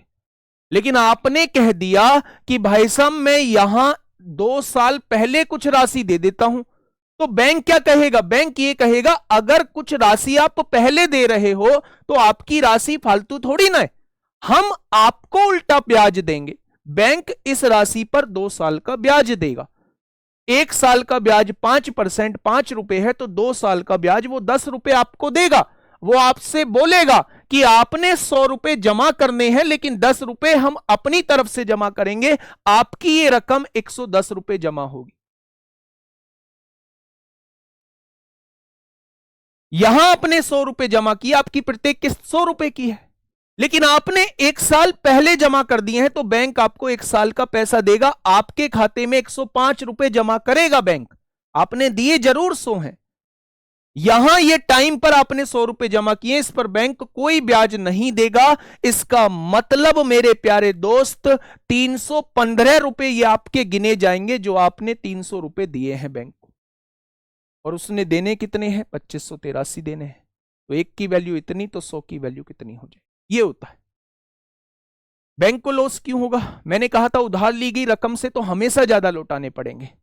बैंक को लॉस इसलिए नहीं होगा क्योंकि बैंक जो ये पैसे 100 रुपए दिए गए हैं, हो सकता है इन 100 रुपए को बैंक किसी को 7% पर दे दे। बैंक रखेगा थोड़ी ना, अचार थोड़ी ना डालेगा इस पैसे का। तो बैंक इस पैसे को, जो पहले पैसा आ चुका है, उसको आगे किसी को दे देगा, तो बैंक तो उससे बहुत कमा लेगा। ठीक है, समझने की कोशिश करो, दिमाग में बैठाने की कोशिश किया। उसका एक साधारण सा तरीका मैंने आपको बताया। 100 मान के कर लो, चाहे आप नीचे वाली रकम इसको किस्त मान लो और एक एक जोड़ते चले जाओ। टोटल 5 सालों में लौटाई गई राशि होती है, टोटल कर देंगे तो। आइए इस क्वेश्चन का जवाब दीजिए। हाँ, किस्त महीने में हो तो आगे आएगा, उसे वार्षिक मतलब महीने बनाना होगा, 12 से डिवाइड करना होगा। देखिए थोड़ा सा, 12% के साधारण ब्याज की दर से बैंक को लॉस नहीं होगा। गुड्डा, बैंक में जो आपने 2 साल पहले 100 रुपए जमा कर दिए थे, आपको बैंक ने दिए 10 रुपए ब्याज के, लेकिन उन्हीं 100 रुपए को किसी जरूरतमंद को बैंक दे देगा। 8% की साधारण ब्याज पर बैंक उससे 16 रुपए लेगा। आपको बैंक ने दिए 10 रुपए, बैंक उससे 16 रुपए ले रहा है, तो इसलिए बैंक को यहां 6 रुपए यहां भी कमा जाएगा वो।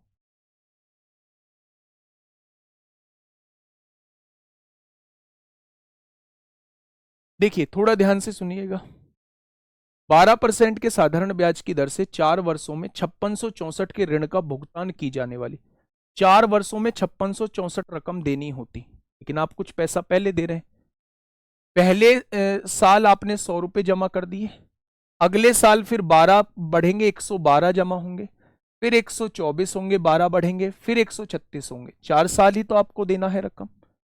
यानी कि मेरे भाई, मैंने क्या कहा है, पहली किस्त 100 मान लो, 12% बढ़ाते चले जाओ, 12 यहां बढ़ाया, 12 यहां बढ़ाया, 12 यहां बढ़ाया, यानी 4 साल में जो रकम जमा होगी आपके खाते में वो इतनी जमा होगी। तो मेरे भाई जोड़ लो, 6 और 4 10, 2 12 को 2 हासिल 1, 3 और 1 4, 2 6 और 1 7 हो जाएगा। यहां देखेंगे 1 2 3 4, यानी 472 रुपए आपके खाते में जमा हो चुके हैं। आपको दिए कितने हैं? 5664, देने कितने हैं? 5664। तो एक बराबर किसके होगा? 5664 बटे 472। तो उसने कहा है प्रत्येक किस्त कितनी होगी? 100 बराबर वो आपसे पूछना चाह रहा है, 100 बराबर वो आपसे पूछना चाह रहा है। देखिए मेरे प्यारे दोस्त, 4 से काटेंगे 25 बार, 4 एकम 4, 4 एकम 4, 4 अट्ठे 32 होता है। यहां से देखिए 2 दूनी 4 होगा, 2 अट्ठे 16 होगा, 2 तिया 6 होगा, 2 दूनी 4 होगा। ठीक है, 2 पंजे 10 होगा, 2 नाम 18। 59 से काटिए, 9 पंजे 45 को 5 हासिल 4, 5 पंजे 25, 4 29, 295, नहीं 4 बार कटेगा। 59 चौक, 9 चौक 36 को 6 हासिल 3, 5 चौक 20, 3 23 हो जाएगा। बचेगा कितना? 13 में से 6 गया 7 बचेगा, और 7 में से 3 गया 4, 472। 59 अट्ठे 472 हो जाएंगे। ठीक है, तो मेरे भाई ये 48 बार पूरा पूरा कट जाएगा। 48 की गुणा 25 में अट्ठे 200 को 0 20, 25 चौका 100 और 20 120 हो जाएगा। यानी मेरे प्यारे दोस्त प्रत्येक किस्त जो है वो 1200 की जाएगी, प्रत्येक किस्त जो है वो 1200 की जाएगी। आइए फटाफट मुझे बताइए, समझा होगा तो इस क्वेश्चन को कर लोगे, रटा होगा तो यहां फिर उलझोगे। समझा होगा तो इस क्वेश्चन को कर जाओगे, और रटा होगा तो इस क्वेश्चन पे फिर उलझोगे। क्वेश्चन निकाय 3 वर्षों में 5% वार्षिक साधारण ब्याज दर से 840 की वार्षिक किस्तें कितनी धनराशि का ऋण चुका देंगी। वो कह रहा है कि कितनी धनराशि का ऋण चुका देंगी 840 की वार्षिक किस्त। देखिए ध्यान से, 3 वर्षों में पहली किस्त 100 की, 5% का ब्याज है, तो दूसरी किस्त आपकी तरफ से जमा होगी 105 और तीसरी किस्त 110 रुपए जमा होगी। यानी कि अगर आप 100 रुपए की 3 किस्तें देते हैं तो बैंक में जो आपके द्वारा 300 रुपए जमा होंगे वो 315 रुपए का भुगतान कर रहे होंगे। भाई 100, 105, 110 को जोड़ोगे 315 का भुगतान कर रहे होंगे। लेकिन उसने इस बार प्रत्येक किस्त 840 की दे दी है, यानी 100 की वैल्यू उसने 840 दे दी है, प्रत्येक किस्त की वैल्यू 840 दे दी है।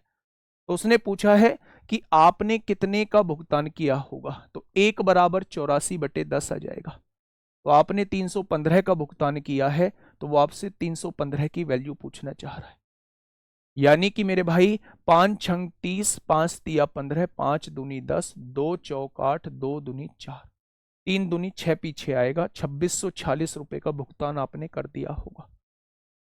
2640 रुपए का भुगतान आपने कर दिया होगा।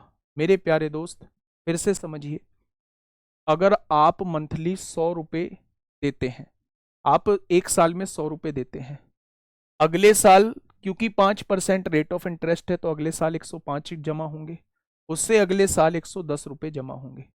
यानी आपने जमा जरूर 100 करके 300 रुपए जमा किए होंगे, लेकिन बैंक के द्वारा आपके खाते में जो है वो 315 रुपए जमा हुए होंगे। यानी आप 315 रुपए का ऋण जो है वो चुका चुके होंगे। उसने कहा है अगर प्रत्येक किस्त 840 की है, 100 की वैल्यू 840 है, तो 1 की वैल्यू 84/10, तो कितने ऋण का भुगतान आप लोग कर चुके होंगे, वो 315 की वैल्यू पूछना चाहिए। अगर 1 बराबर 84/10 तो 315 बराबर किसके होगा, आप 2640 के ऋण का भुगतान कर चुके होंगे। ठीक है, नेक्स्ट क्वेश्चन, क्वेश्चन नंबर 5, फटाफट बताइए। 325 नहीं है बेटा, 315 ही है। 310 और 5 15, 315 ही आएगा। बताइए।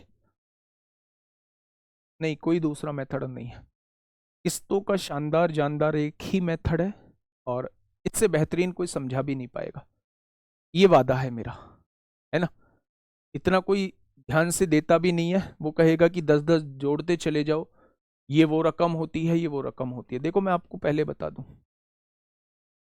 आप हमेशा ऐसे क्वेश्चन में क्या करो, पहली किस्त 100 मानो, इसमें ब्याज जोड़ते चले जाओ, जितने साल का ब्याज हो उतनी किस्त, 5 रुपए ब्याज जोड़ा 110 रुपए, ये जो होती है ये आपकी हर महीने हर साल की किस्त होती है। इन तीनों को जोड़ोगे तो आपके द्वारा किस ऋण का भुगतान किया है, ये वो राशि होती है मेरे प्यारे दोस्त।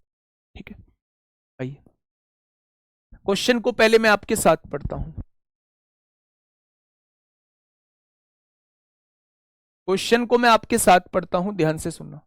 4 वर्षों में 10% वार्षिक साधारण ब्याज दर से 1000 रुपए की वार्षिक किस्तें कितनी राशि का ऋण चुका देंगी। वैसा ही है जैसा पहले कराया था, 4 वर्ष का है। मान लो 100 रुपए आपकी वार्षिक किस्त है, तो 10% के हिसाब से अगली किस्त 110 मानी जाएगी, अगली किस्त 120 मानी जाएगी और अगली किस्त 130 मानी जाएगी। मानी जाएगी क्या? बहुत बाय ऊपर करना।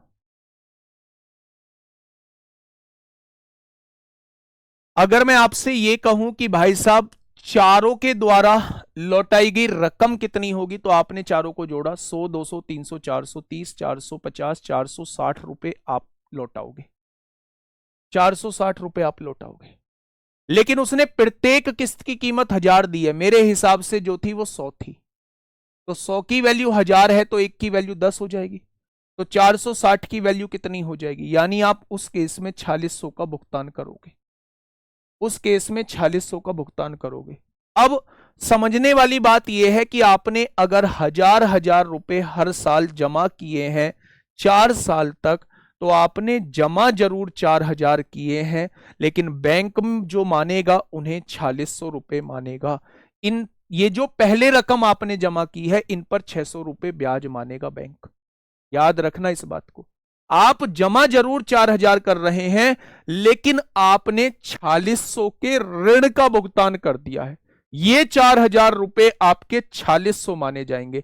कारण यह है कि इन 3 राशियों पर आपको बैंक ब्याज देगा, जिसको आप समय से पहले बैंक को दे चुके हो। बस इतना मैं आपको समझाना चाहता हूं। आइए,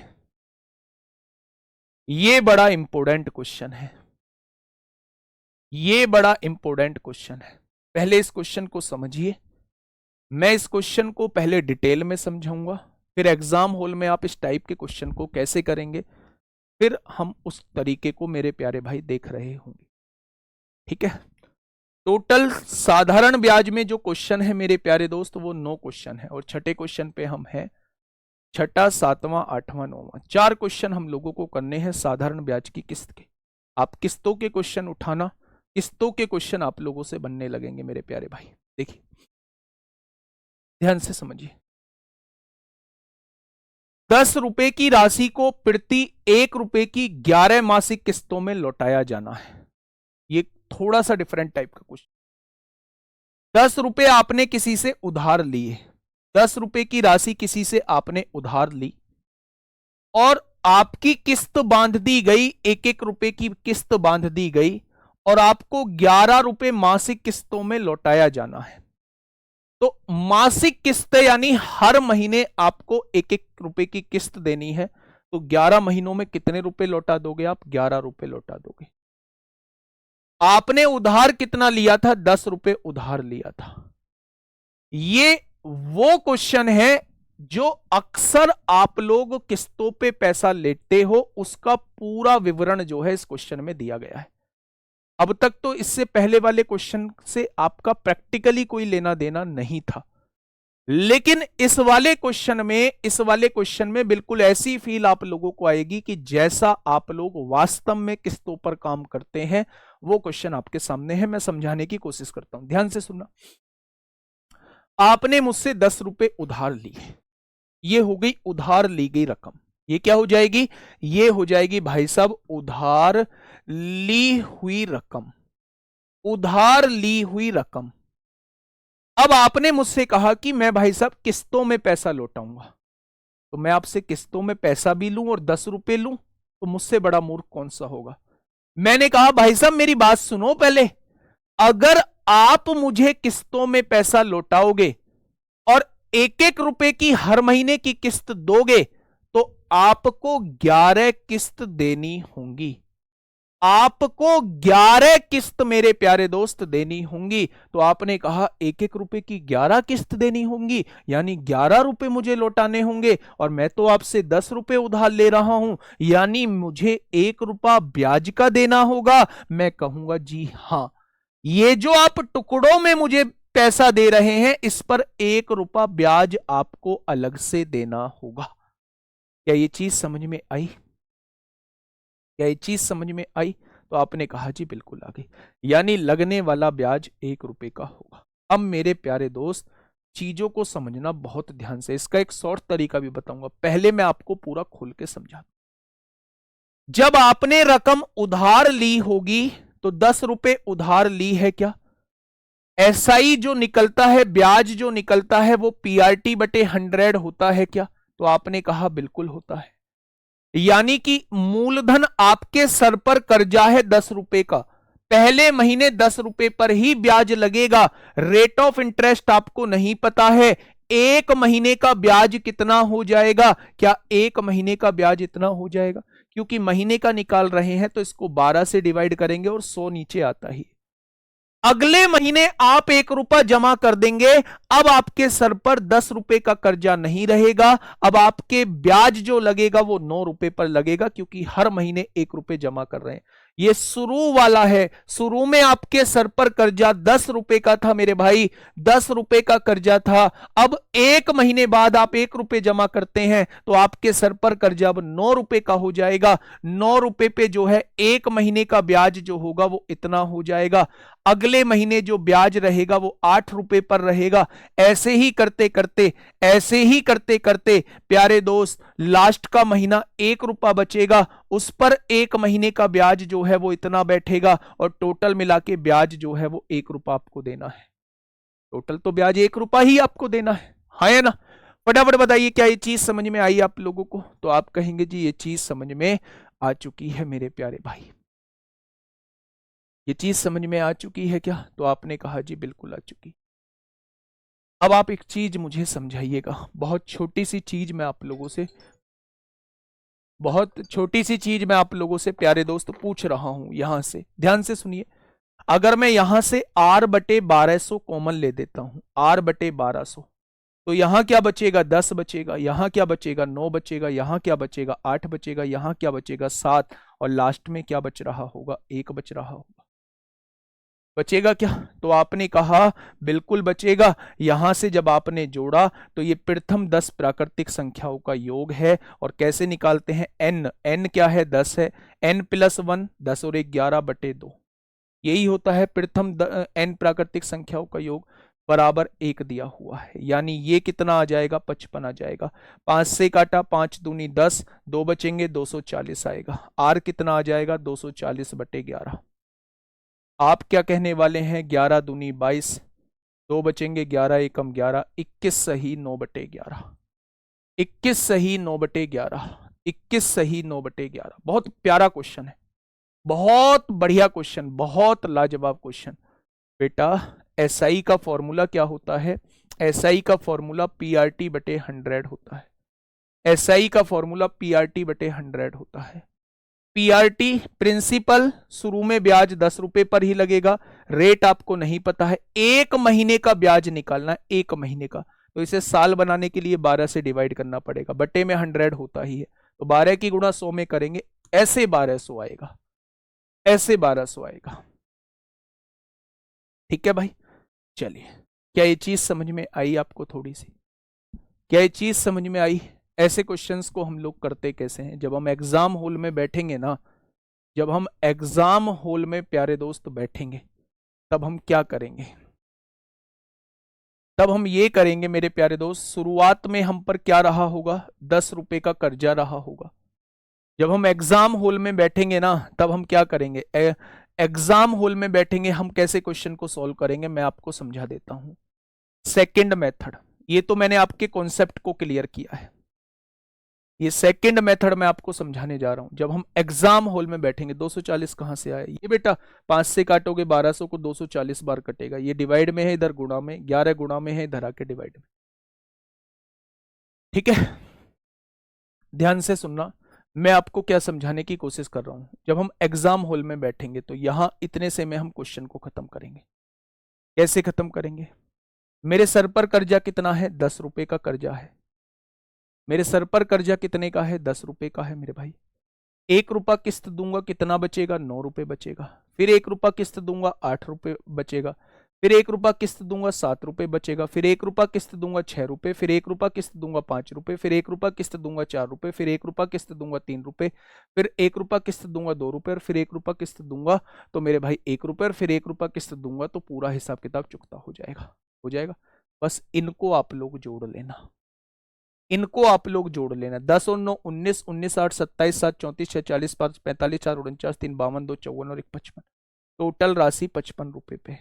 रेट ऑफ इंटरेस्ट नहीं पता, नीचे हमेशा जब मासिक हो तो 1200 लिखना।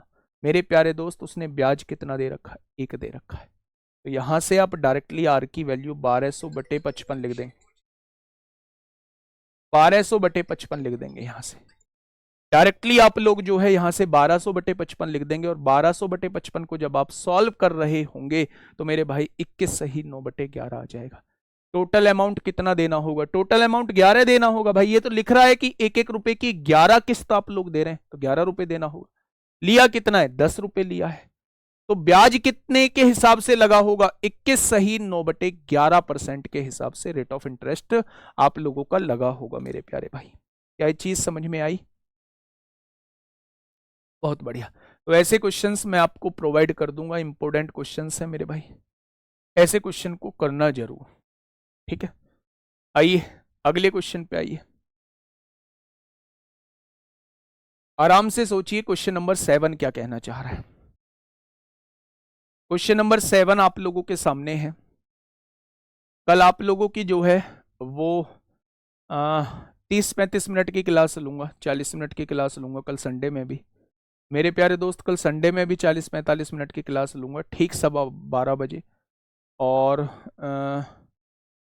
उसमें हम सीआई की किस्त कर रहे होंगे। ठीक है, बड़ी संख्या हो तब, तो बड़ी संख्या हो तब तो मेरे भाई यहां से कंक्लूड नहीं कर सकते, आपको ये लिखने की आवश्यकता थोड़ी ना थी।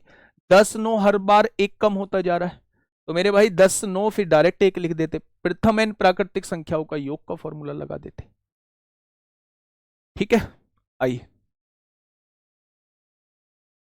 क्वेश्चन एक आए, एक वॉशिंग मशीन 14,000 के नगद मूल्य पर या 7200 के नगद भुगतान और 5 बराबर मासिक किस्तों पर उपलब्ध है। भाई साहब ये वो चीज है जो आप कहते हैं, जो आप करते हैं कि डाउन पेमेंट करके हम मशीन खरीद के ले आए हैं। ध्यान से सुनना, अगर आप किसी मशीन का नगद भुगतान करते हैं तो आपको 14,000 रुपए देने पड़ेंगे, यानी आपको पता लग चुका है कि नगद में मशीन जो है वो 14,000 रुपए की है।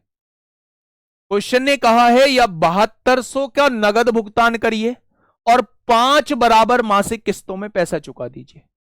आपने कहा जी अगर 7200 का नगद भुगतान कर दूंगा तो क्या मेरे पास 6800 रुपए का कर्ज बचेगा? दुकानदार का 6800 रुपए का कर्ज बचेगा? तो आप कहेंगे जी बिल्कुल बचेगा।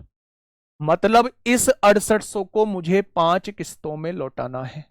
अब ऐसा तो है नहीं कि दुकानदार मुझसे 6800 रुपए ही लेगा, 6800 रुपए तो नगद वाले बच रहे थे, वो इस पर कुछ ब्याज भी लगाएगा किस्तों के रूप में, तो मुझसे 6800 से ज्यादा ही पैसे लेगा। भाई 14,000 की नगद में कोई मशीन है, आपने उसे 7200 रुपए दे दिए, उसने कहा भाई साहब 6800 रुपए और दो।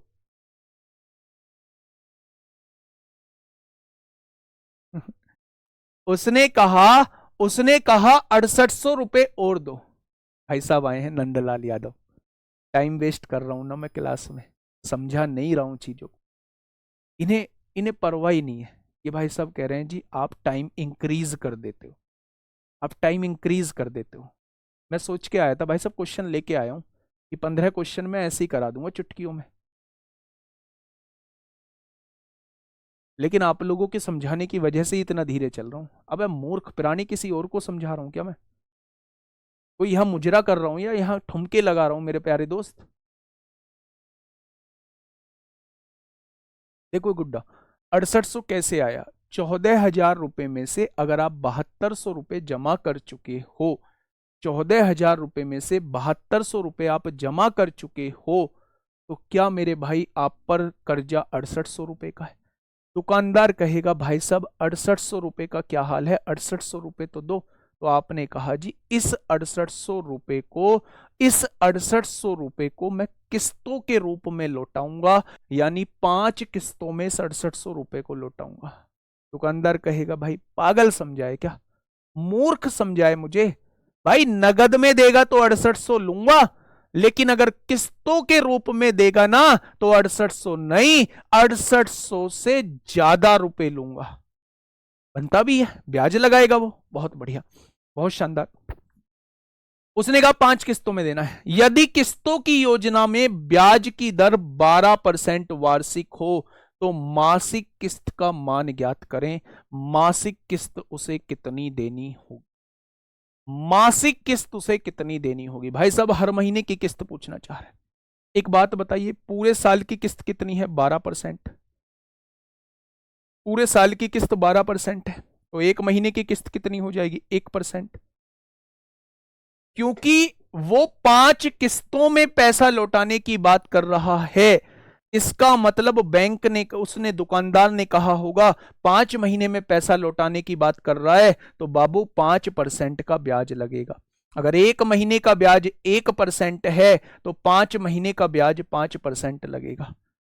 एक महीने का ब्याज हाँ एक महीने का ब्याज 1% है तो 5 महीने का ब्याज 5% लगेगा। यानी एक काम कर, 6800 रुपए तुझ पर उधार हैं तो 5 महीने का ब्याज भी तुझे देना होगा। यानी तुझे जो रकम लौटानी होगी वो कितनी रकम लौटानी होगी?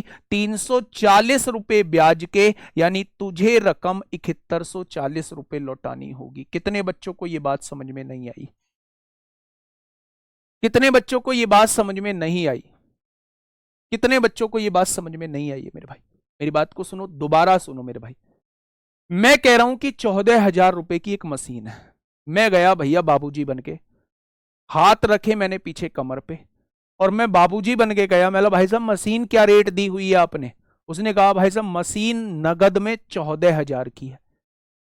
मैंने जेब खोली, जेब में देखा कि मेरे पास केवल 7200 रुपए पड़े हैं। मैंने कहा 7200 रुपए नगद में ले लो। उसने कहा ठीक है 7200 रुपए नगद दो, अब आप पर 6800 रुपए बचे, 6800 का क्या करना है? उसने कहा 5 महीने में चुकाऊंगा 6800। अगर 5 महीने में चुकाने की बात कर दी तो उसने कहा 5 महीने का ब्याज लूंगा, 5 महीने का ब्याज आपसे लूंगा। तो आपने कहा जी ठीक है 5 महीने का ब्याज ले लो। ओके। उसने कहा भाई 12% में सालाना लेता हूं तो 1 महीने का ब्याज 1% हो जाएगा। 5 महीने का मासिक किस्त पूछ रहा है तो 1% 1 महीने का तो 5 महीने का। उसने कहा इस पर 5% ब्याज लगेगा, यानी 340 रुपए आपको ऊपर देने होंगे। आपको मुझे रकम 7140 लौटानी होगी। आपको मुझे रकम 7140 लौटानी होगी। बहुत बढ़िया। कितनी किस्त देनी है? 5 किस्त देनी है। अच्छा, 1 महीने की किस्त क्या थी? 1% थी। तो अगर शुरुआती किस्त 100 रुपए है तो 1% मतलब 1 रुपया ब्याज एक एक बढ़ता चला जाएगा। क्या आपके द्वारा उन 5 महीनों में लौटाई हुई राशि ये हो जाएगी मेरे प्यारे दोस्त? आपने जोड़ा 100, 200, 300, 400, 500, 504, 507, 509, 510 रुपए आप लौटा चुके हो। आपको लौटानी कितनी है? 7140 रुपए लौटानी है। जीरो से जीरो कट गया, 1 = 714/51 हो जाएगी। 1 = 714/51 हो जाएगी। तो उसने पूछा है कि मासिक किस्त क्या है, यानी वो 100 की वैल्यू आपसे पूछना चाह रहा है। वो 100 की वैल्यू प्यारे दोस्त आपसे पूछना चाह रहा है। तो कितनी हो जाएगी? काटो मेरे भाई। 17 चौका 68, 17 दूनी 34, 17 तिया 51, 3 से काटेंगे 14 बार। हर महीने उसे 1400 रुपए देने होंगे। हर महीने उसे 1400 रुपए देने होंगे। हर महीने उसे 1400 रुपए देने होंगे। अब आप प्रैक्टिकली सोचिए इन चीजों को। 1400 रुपए अगर आप हर महीने देते हैं तो 5 महीने में 7,000 रुपए दिए होंगे, आपने दिए होंगे। तो आपने कहा जी बिल्कुल। आप पे रकम कितनी थी? 6800। क्या 200 रुपए ऊपर मिल गए? लेकिन अगर आप किस्तों में ना लौटाते तो क्या 5 महीने बाद आप 7140 रुपए जमा कर रहे होते? अगर आप 5 महीने बाद एक साथ पैसा लौटाते तो 7140 रुपए जमा करते, लेकिन आपने कुछ टाइम से पहले पैसा जमा कर दिया है इसलिए आपको 7,000 रुपए देने पड़े। लेकिन जो रकम बच रही थी उससे ऊपर अब भी देने पड़ेंगे। मैं अब तक ये समझाने की कोशिश आप लोगों के साथ कर रहा था। क्या ये चीज समझ में आई आप लोगों को? भाई शॉर्टी तो है, इससे ज्यादा शॉर्ट नहीं है। ये करना पड़ेगा, ये करना पड़ेगा मेरे भाई, ये करना पड़ेगा। है ही नहीं कुछ क्वेश्चन में भाई साहब, है ही नहीं। इंटरेस्ट 12% वार्षिक है, वार्षिक वार्षिक है मेरे भाई। 12 महीने का 12% है तो 1 महीने का 1% होगा। और 5 महीने बाद आप लौटाने की बात कर रहे हैं तो 5% ब्याज लगेगा। 6800 पे 5% 340 रुपए ब्याज के होंगे, यानी 7140 रुपए देने होंगे अगर 5 महीने पैसा दोगे 5 महीने बाद। लेकिन आप हर महीने दे रहे हो, हर महीने की ब्याज दर 1% है, यानी 100 रुपए अगर शुरू में है तो एक एक बढ़ाते चले जाओ। आपके द्वारा बैंक में जमा राशि 510 आएगी। आपको करनी कितनी है? 7140 करनी है। 1 बराबर इतना तो 100 बराबर कितना?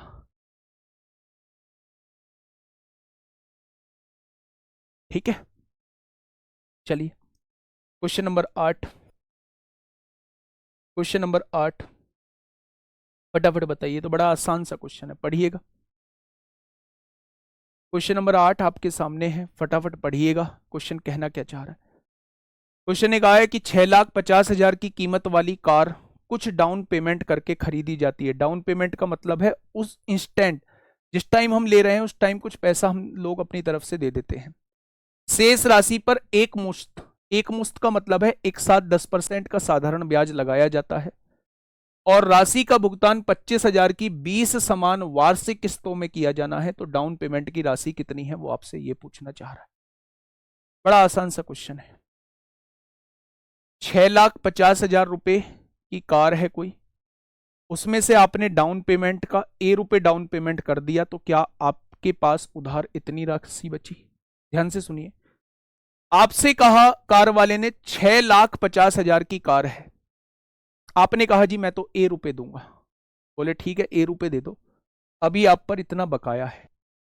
एक मुश्त, एक मुश्त का मतलब होता है एक साथ आप पर इसका 10% ब्याज लगेगा। अगर 10% ब्याज लगेगा तो क्या आपको इसका 110% चुकाना होगा? 100% तो मूलधन और 10% ब्याज, यानी इस राशि का 110% आप लोगों को चुकाना होगा। आप चुका कैसे रहे हो? 25,000 की 20 किस्तें दे रहे हो। अगर एक किस्त 25,000 की है तो 20 किस्तें कितने की हो जाएंगी? क्या इतने के बराबर राशि हो जाएगी? हो गया मेरे भाई, यहां से एक ही वैल्यू निकाल लीजिए, 0।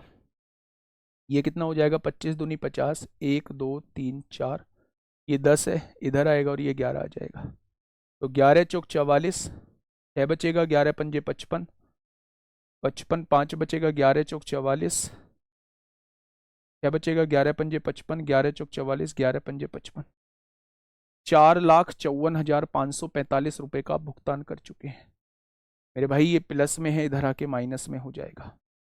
6,50,000 में से 4,54,545 को घटा दीजिए, तो आपने डाउन पेमेंट 10 में से 5 गया 5, 9 में से 4 गया 5, 9 में से 5 गया 4, 9 में से 4 गया 5 और 14 में से 5 गया 9, 1,95,455, यानी कि इतनी डाउन पेमेंट आपने दी होगी। डाउन पेमेंट बच्चे जो आप जब भी कोई वस्तु लेते हैं उस टाइम पे नगद में कितना भुगतान करते हैं वो डाउन पेमेंट कहलाती है। ठीक है, ₹A का आपने डाउन पेमेंट दिया तो आपकी मूल रकम में से ₹A घटा दिया, इतना रकम अभी आपके ऊपर कर्जा है। एक मुश्त 10% ब्याज लगेगा, यानी एक साथ, तो आपको इसका 110% लौटाना होगा। और आप लौटा कैसे रहे हैं? 25,000 की 20 किस्तों में। ठीक है, लास्ट क्वेश्चन आप लोगों के लिए होमवर्क है, बिल्कुल ऐसा ही है जैसा मैंने प्यारे प्यारे दोस्त 7वां कराया था। अगर हो जाए तो बहुत अच्छी बात है, अगर नहीं होता है तो मेरे प्यारे दोस्त आप बता देना, कोई दिक्कत नहीं है। कल मिलेंगे ठीक 12 बजे, बहुत थोड़े से समय के लिए, ज़्यादा से ज़्यादा 45 मिनट के 50 मिनट के लिए मिलेंगे मेरे प्यारे दोस्त, एक शानदार क्लास के लिए। तो जुड़ना ना भूले कल मेरे साथ ठीक 12:15 बजे एक बेहतरीन क्लास के लिए।